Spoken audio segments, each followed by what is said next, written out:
Liškiava kaimas Varėnos rajono savivaldybės pietvakariuose, 14 km į pietvakarius nuo Merkinės, kairiajame Nemuno krante, Dzūkijos nacionalinėme parke. Žymi barokinė Liškiavos Švenčiausios Trejybės bažnyčia ir dominikonų vienuolynas, sudarantys ansamblį. Veikia kultūros centras, parduotuvė, restoranas. Pietvakarinėme kaimo pakraštyje yra Liškiavos piliakalnis, naudotas iki 9 mūsų eros amžiaus, pietinėme Liškiavos alkakalnis.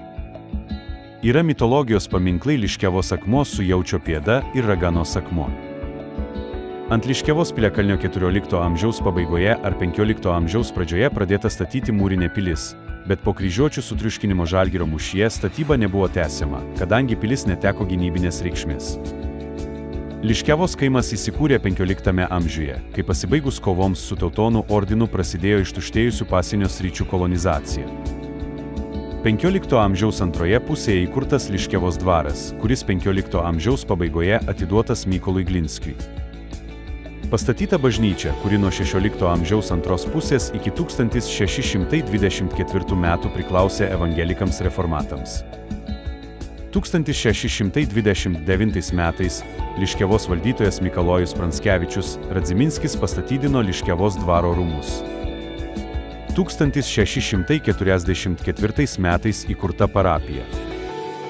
1677 metais perstatyta medinė bažnyčia. 1694 metais Liškiavą Vladislovas Jurgis Kosila užrašė seinų dominikonams, kurie ją valdė iki 18 amžiaus pabaigos. Apie 1704 ir vėliau apie 1741 metais jie pastatydino mūrinę bažnyčią ir vienuolyną. Ketindami kaimą paversti miesteliu, 18 amžiaus antroje pusėje dominikonai pasikvietė žydų. Tuo metu buvo parapijos mokykla. Po Trečiojo abiejų tautų respublikos padalinimo buvo uždrausta priimti į vienuolyną naujus vienuolius. Liškiava iki 1807 metų Tilžės taikos sutarties priklausė Naujosios Rytų Prūsijos provincijai ir buvo labiausiai į rytus nutolusi Prūsijos vietovė. Nuo 1836 iki 1852 metų vienuolyne veikė prasikaltusių kunigų pataisos namai. 1907 metais įsteigtas Žiburio, vėliau veikė vietinis blaivybės draugijos skyrius. 1914 metais dalis Liškiavos miestelio sudegė. Tarpukariu Liškiava buvo pasienio su Lenkijos okupuotų Vilniaus kraštų miestelis, demarkacinė linija ėjo Nemuno upe. 1923 metais Liškiavoje gyveno 146 žydai. Vėliau buvo 55 namai, 3 krautuvės, taupomoji skolinamoji kasa.